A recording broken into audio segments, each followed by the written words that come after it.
Hey guys, in this video I'm going to show you how to make your own little tool to install or take out your valve springs.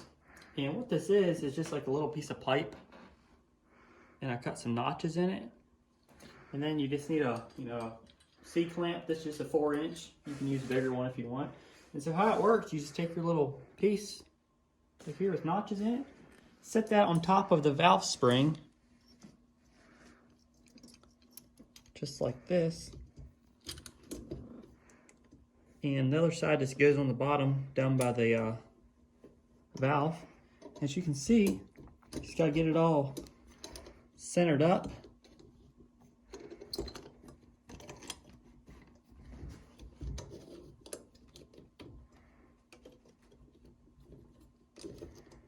So you can just start cranking it down. If you look down in there,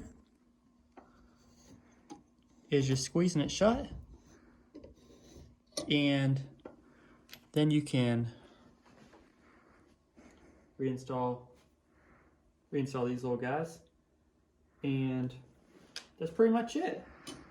You don't really need any special tool. You can just use a C-clamp. This is for a 4-wheeler, or yeah, C-clamp, and this little deal right here, just a little piece of pipe with notches, and give it a try. Thanks for watching.